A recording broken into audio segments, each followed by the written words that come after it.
한국어 세계사 선택반 여러분들, 우리는 지난 시간에 이어서 이제 국민국가 형성 뒷부분을 살펴보도록 할 겁니다. 오늘은 이제 통일을 앞두고 있는 이탈리아와 독일, 그리고 미국, 러시아 이렇게 네 나라가 19세기에 어떤 일들이 있었는지 살펴보도록 하겠습니다. 우선 이탈리아와 독일이 각각 어떤 방식으로 통일했는지 그 부분 살펴보도록 할게요. 자, 여기 보시면 독일과 이탈리아의 위치 볼 수 있겠습니다. 자, 이탈리아 같은 경우는 저기 보이는 것처럼 스위스와 오스트리아와 경계선을 맞대고 있고요. 독일 같은 경우는 옆에 오스트리아, 프랑스가 있습니다. 그 부분 잘 인지해 주시길 바랄게요.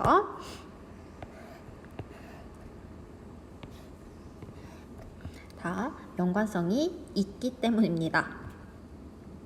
우선 이탈리아부터 가보도록 할게요. 제가 방금 이제 국가가 어디 있었느냐가 왜 중요하냐? 이탈리아 같은 경우는 계속 이제 분열된 상태로 있었긴 한데 그 이유 중 가장 큰 이유가 바로 옆에 있었던 오스트리아가 끊임없이 간섭을 했기 때문입니다. 이탈리아 내부에서는 앞에서 살펴봤던 프랑스의 2월 혁명의 영향으로 독립운동, 즉 통일운동을 해요. 하지만 이 역시도 실패를 하게 되고요. 그 이후에 이제 샤르데냐 왕국을 중심으로 본격적인 통일운동을 전개하게 됩니다. 2월 혁명이 끝나고 그때 당시에 이제 통일운동을 이끌었던 두 인물입니다. 바로 마치니와 이제 가리발디라는 이 두 사람이 이제 이탈리아의 통일을 위해서 노력하지만 이는 결국엔 실패를 하게 되고 시간이 좀 더 지나간 뒤에 이제 샤르데냐 왕국을 중심으로 통일운동이 지속되는데 당시 이제 샤르데냐의 재상 카보우르가 이제 통일에 되게 힘쓰게 됩니다. 당시 카보우르 같은 경우는 이제 오스트리아가 계속 간섭을 하다 보니까 이 오스트리아와 전쟁을 하게 되어요. 당시 이제 프랑스의 지원을 바탕으로 오스트리아와 전쟁을 하면서 중북부 이탈리아를 병합하게 됩니다. 여기서 말하는 중북부 이탈리아가 바로 이 동그라미 친 롬바르디아라는 지역이라고 보시면 되겠습니다. 그래서 여기 보시면 이제 샤르데냐 왕국이 이제 여기 있는데 이 샤르데냐 왕국이 이 위쪽 북쪽 지역을 병합했다라는 것, 누구의 지원으로? 프랑스의 지원으로 병합했다라는 점 살펴보시면 되겠고요. 자, 그리고 이제 남쪽에서는 아까 2월 혁명 이후로 통일운동에 실패했던 가리발디가 또 한 번 다시 나서게 됩니다. 가리발디는 자신의 의용대를 이끌고 남쪽 이탈리아를 정복하게 되는데 특히 시칠리아랑 나폴리 이 남부 지역을 점령을 하게 되고 이를 욕심을 부리지 않고 사르데냐 왕국에게 넘기면서 이탈리아가 이제 통일의 기틀을 마련하게 됩니다. 자, 가리발디가 점령한 지역이 바로 이곳이에요. 나폴리 왕국과 시칠리아 섬. 그래서 아까 얘기했던 샤르데냐 왕국이 이 북부 지역을 통일하고 이 가리발디가 이를 이 샤르데냐 왕국에게 헌납을 하게 되면서 통일의 기틀을 마련하게 됩니다. 그리고 이제 마지막으로 여기 보시는 교황령, 그리고 여기 보이는 베네치아, 여기까지 이제 이탈리아의 영토가 되면서 우리가 지금 알고 있는 이탈리아의 영토가 통일된다라고 보시면 되겠습니다. 여기 두 부분이에요. 자, 독일로 한번 가보도록 할게요. 당시 독일의 상황은 어땠냐? 독일은 이제 프랑스의 나폴레옹이 이제 정복 활동을 하는 과정 속에서 당시 분열되어 있었지만 그래도 하나의 제국으로 굳혀졌던 이 신성 로마 제국이 해체되어 있는 상태였습니다. 신성 로마 제국이 해체되고 나서 이제 신성 로마 제국 때부터 강대국이었던 프로이센과 오스트리아를 중심으로 이제 연방국가 체제를 형성하게 되는데 이 연방국가 체제는 아무래도 통일된 건 아니에요. 그냥 느슨하게 묶여있는 체제다라고 보시면 되겠습니다. 이때 이제 가장 강대국이었던 게 이제 프로이센과 오스트리아인데 그 중에서도 이제 프로이센이 관세 동맹이라는 것을 체결하게 되고요. 관세 동맹으로 경제적으로 공동체가 되면 이제 점차 이제 공동체가 점차 커지면서 통일을 하게 됩니다. 자, 그리고 이제 앞서 살펴봤었던 또 프랑스의 2월 혁명의 영향으로 본격적으로 독일에서도 통일운동이 진행이 되었다라고 합니다. 좀 더 자세히 같이 한번 살펴보도록 할게요. 자, 관세 동맹이라는 건 이제 말 그대로 독일 지역에 있던 이제 38개의 연방 국가들이 있을 거 아니에요. 그 국가들끼리는 서로 물품을 이제 주고받을 때 관세를 물지 않는다, 세금을 폐지한다라는 소리입니다. 프로이센을 시작으로 점점 이제 이웃 국가들도 관세를 폐지하게 되었고요. 결국에는 이제 독일 연방 내 모든 관세가 없어지면서 경제적인 동맹을 맺었다라고 보시면 됩니다. 이 경제 동맹이라는 게 여러분들 조금 어려우면 가장 대표적으로 EU 생각하시면 돼요. 유럽연합. 자, 유럽연합의 가장 대표적인 상징이 뭐냐면, 여러분들이 나중에 유럽을 가보실 테지만 얘네들은 서로 이제 국가 간의 여권 안 보여줘도 돼요.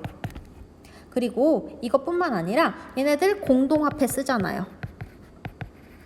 우리는 그것을 이제 유로화라고 하죠. 지금은 영국은 쓰지는 않고 몇몇 국가들은 안 쓰는 나라들도 있긴 한데, 이제 많은 나라들이 이제 공동화폐로 유로화를 쓰고 얘네들 역시도 관세가 없어요.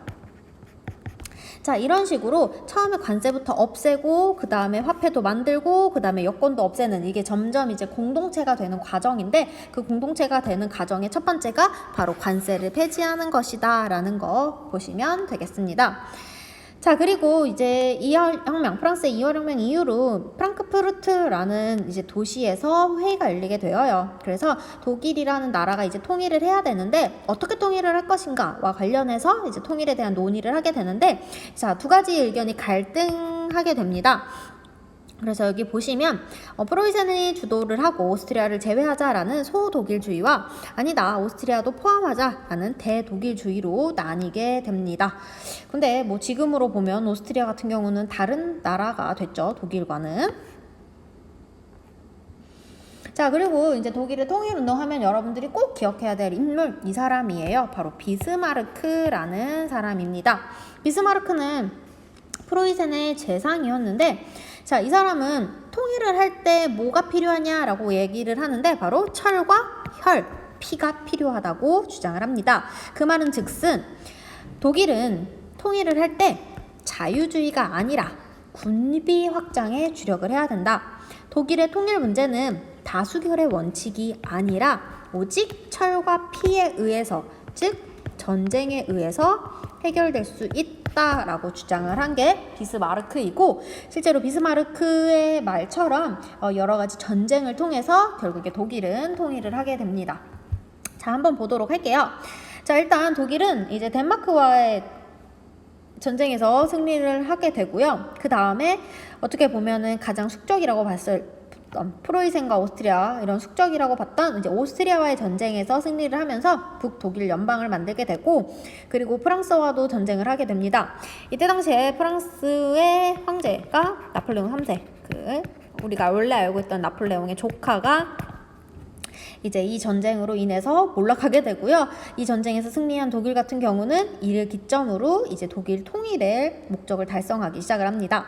자, 그래서 덴마크, 오스트리아, 프랑스까지 물리치고 이제 프로이센을 중심으로 해서 프로이센의 왕이 황제로 즉위하면서 독일 제국이 19세기 말에 성립이 되었다라는 점 기억해 주시면 되겠습니다. 자, 그러면 우리 이제 바다 건너 미국으로 한번 가보도록 할게요. 자, 미국이란 나라는 지금도 천조국이라 불리는 세계 강대국 1위 나라인데, 이 안에서도 마치 우리나라처럼 자기들끼리 치고받고 싸우는 일이 있었다라고 합니다. 우리는 이를 미국의 남북전쟁이라고 하는데, 미국에서는 왜 남북전쟁이 일어나게 되었는지 그 부분 같이 한번 살펴보도록 할게요. 자, 일단 19세기의 미국의 모습을 보도록 할게요. 우리가 지난 시간에 이제 미국의 독립혁명에 대해서 살펴봤는데, 미국이 영국으로부터 독립을 하고 그 이후로도 이제 쭉쭉 성장해 나가고 있었어요.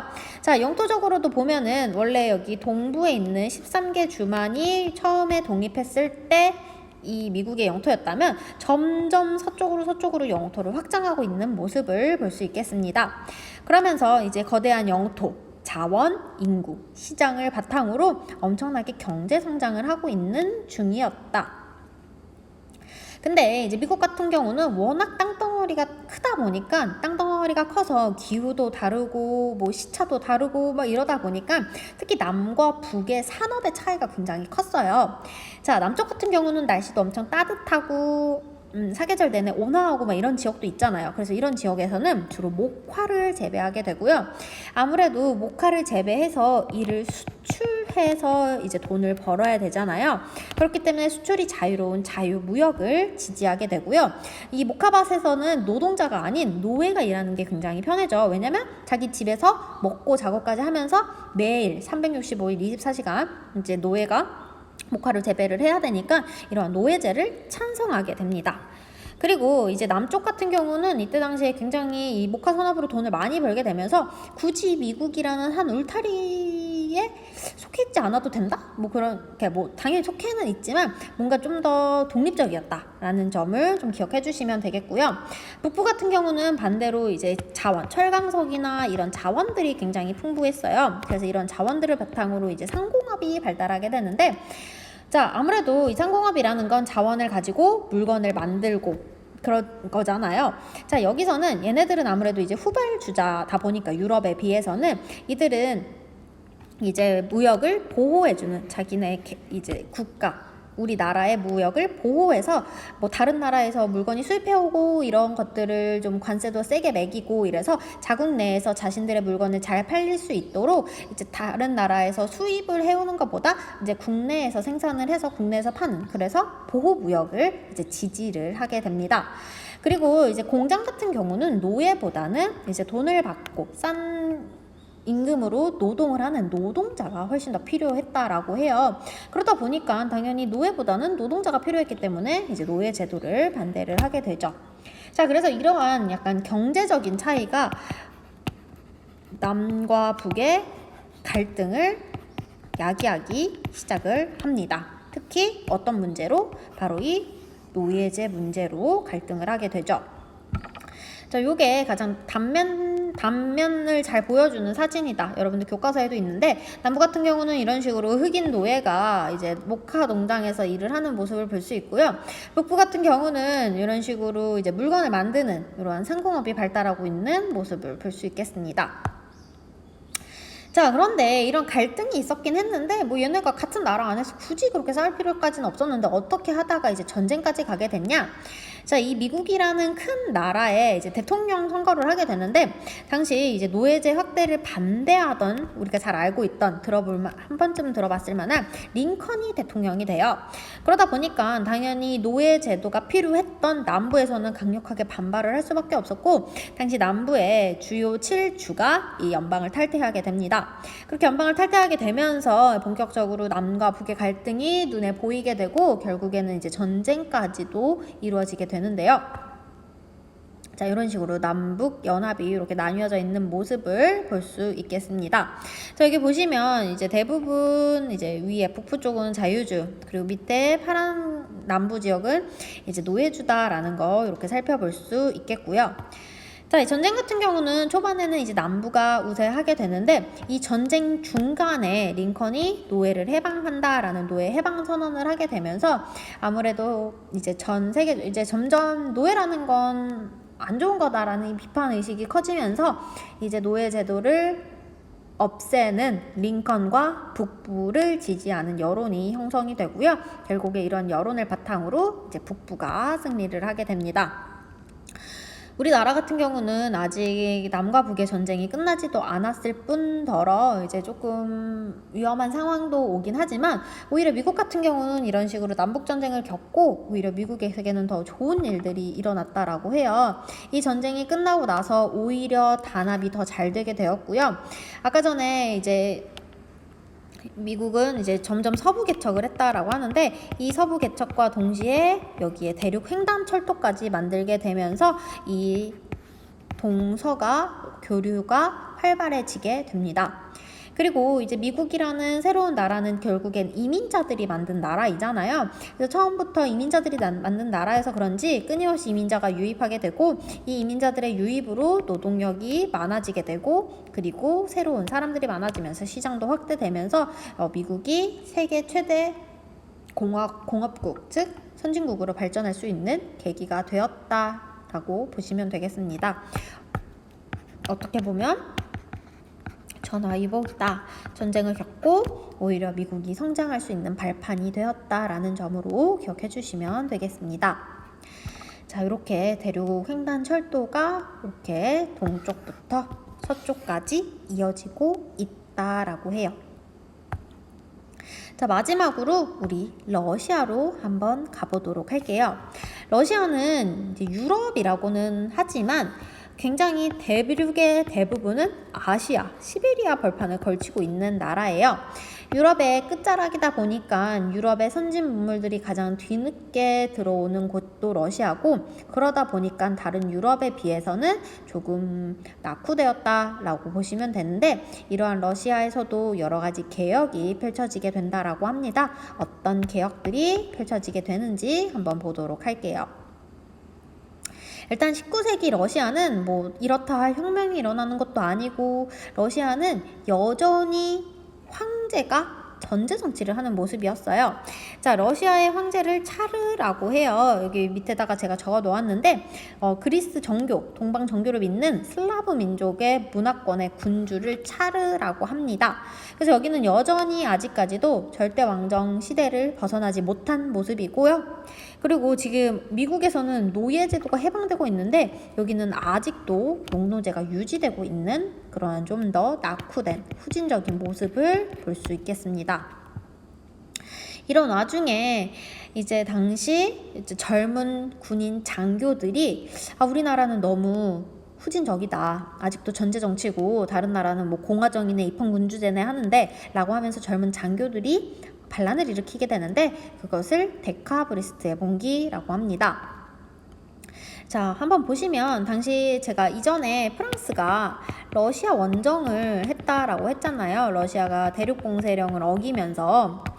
자, 나폴레옹이 러시아 원정을 했을 때 당시 러시아의 젊은 장교들이 이제 나폴레옹을 뒤쫓아서 파리까지 추격을 한다라고 해요. 자, 그래서 이 젊은 장교들이 파리까지 갔다가 돌아오는 과정 속에서 당시 유럽에 많이 전파된 자유주의를 보게 되고 듣게 되고 배우게 됩니다.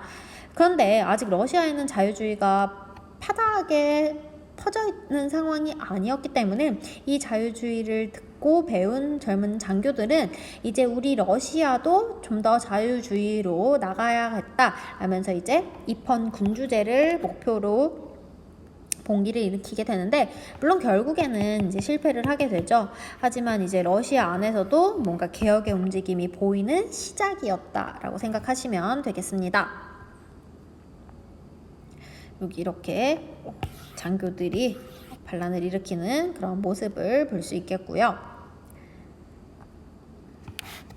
자, 그리고 이제 그 데카브리스트 봉기가 일어난 그때 당시가 이제 왕이 니콜라이 1세라는 왕이었는데, 이 니콜라이 1세는 당시 이제 크림 전쟁이라고 해서, 여러분들 혹시 나이팅게일이라고 들어봤어요? 나이팅게일이 활동했던 전쟁이 이 크림 전쟁인데, 이 크림 반도를 중심으로 해서 이제 러시아가 오스만 제국과 전쟁을 벌이는 것을 크림 전쟁이라고 합니다. 러시아가 이제 바다로 이제 진출을 하려는 남하 정책을 하려는 욕심으로 이제 오스만 제국과 결투를 벌이게 되는데, 당시 러시아의 세력 확장을 견제했던 영국과 프랑스 그리고 프로이센이 이제 오스만과의 연합을 맺어서 이제 러시아와 한판 붙게 됩니다. 결국엔 이러한 유럽의 나라들의 지원으로 인해서 러시아는 결국에 패배를 하게 되고, 이제 남진은 이제 무마되게 되는데요. 그러니까 뭔가 좀 더 나아가려고, 좀 더 성장해 보려고 노력하지만 그런 것들이 계속 꺾이고 있는 모습이 이제 러시아의 당시 상황입니다. 네, 그래서 여기 이 위치, 여기가 이제 크림 반도다라는 거 보시면 되고요. 여기가 오스만 제국의 영토고 여기가 러시아의 영토잖아요. 그래서 여기 사이에 있었던 이 크림 반도를 두고 이렇게 전쟁을 하게 되는 것입니다. 하지만 오스만 제국은 이러한 주변 국가의 지원이 있었기 때문에 결국 오스만 제국이 승리를 하게 된다라는 점. 자, 그리고 이 니콜라이 1세 다음에 이제 알렉산드르 2세가 즉위를 하게 됩니다. 이 알렉산드르 2세 때 굉장히 많은 개혁을 펼쳐요. 나름의 이제 개혁을 주도했던 왕 중에 한 명인데, 뭐 여기 보시면 법 앞에서 평등하고 공개 재판을 해야 된다. 국민 개병제라고 해서 이제 군대를 가야 되는 거. 그리고 중요한 거는 농노들을 이때 해방하게 됩니다. 자, 19세기 말 중반에서 말로 가는 이 시기가 돼서야 드디어 농노가 해방됩니다. 중세의 상징이었던 농노가 아직 19세기까지도 잔존하고 있었다라는 건 굉장히 낙후성을 보여주는 건데, 알렉산드로스 2세가 이것을 해방시키면서 어떻게 보면 좀 더 개혁의 길로, 선진국의 길로 나아가려는 노력을 했다라는 걸 볼 수 있겠습니다. 자, 농노 해방령은 그래서 어떻게 이루어지냐면 이제 영주들이 갖고 있는 토지를 국가에서 갖게 되고 농민에게 토지를 나눠주는 거예요. 이게 핵심인데, 근데 문제는 뭐냐면 이 토지에 대한, 토지를 샀으니까 이거에 대해서 국가에서 돈을 내야 되잖아. 그래서 49년 동안 토지 상환금을 국가에다가 내야 돼요. 토지 상환금을 국가에게 내야 된다라는 거. 그래서 농노들은 자유민이 되기는 했지만 이 토지 상환금을 갑자기 국가에다가 이제 바치려니 이것 역시도 굉장히 부담이 되어서 농노들의 삶이 그렇게 편하지는 않았다라고 합니다. 또 한편으로는 러시아에서 브나루드 운동이라는 것이 전개돼요. 이거 우리나라에서도 일제 식민지 시기에 있었던 운동인데 이때 일어나고 이것이 우리나라에도 영향을 미치게 된 거예요. 제가 사진을 우리나라 걸로 가지고 왔어요. 자, 브나로드라는 건 이제 나로드가 민중이란 뜻이에요. 그래서 민중 속으로 들어가자라는 얘기이고요. 당시 아무래도 이제 러시아의 사람들은 많이 낙후된 상황에서 살고 있다 보니까 이 러시아의 지식인들이 이제 농민들에게 이제 여러 가지 사상을 전파하는, 계몽시키는, 똑똑하게 만드는 그런 운동을 벌인 것이다. 그것이 브나로드 운동이고 이는 우리나라에도 영향을 미치게 된다라는 것까지 살펴보도록 하겠습니다. 자, 우리 지난 시간에 이어서 지금까지 이제 19세기의 유럽 그리고 아메리카의 대표적인 나라인 미국이 어떻게 성장하고 있는지 그 부분에 대해서 살펴봤습니다. 그래서 프랑스에선 여러 가지 혁명이 일어났었고 영국에서는 의회 주도의 자유주의 개혁이 있었다라는 거, 그리고 독일과 이탈리아는 통일하는데 시간을 다 썼다라는 점, 그리고 이제 미국은 전쟁이 일어났지만 오히려 그 전쟁이 전화위복이 되어서 승승장구했다라는 거, 그리고 러시아 같은 경우는 굉장히 뒤늦게 이제 개혁을 해보려고 시도하지만 그것이 생각만큼 쉽지는 않았다라고 해요. 그래서 여러분들은 이 19세기의 각각의 나라들이 어떤 일들이 일어나고 있는지 이렇게 정리를 해주시면 되겠습니다. 자, 그러면 우리 여기까지 오늘 살펴볼 거고, 원래 여기 이렇게 수고했어 오늘도가 나오는데 왜 안 나오지 갑자기 오늘은? 이렇게 대신 쓰도록 할게요. 여러분들 오늘까지 수고하셨고 이제 우리는 마지막 내용인 산업혁명에 대해서 같이 한번 살펴보고 시험 범위 마무리하도록 하겠습니다. 수고하셨습니다. 여러분들 이제 교과서랑 학습지 정리 다 하고 등교하시길 바랄게요. 안녕.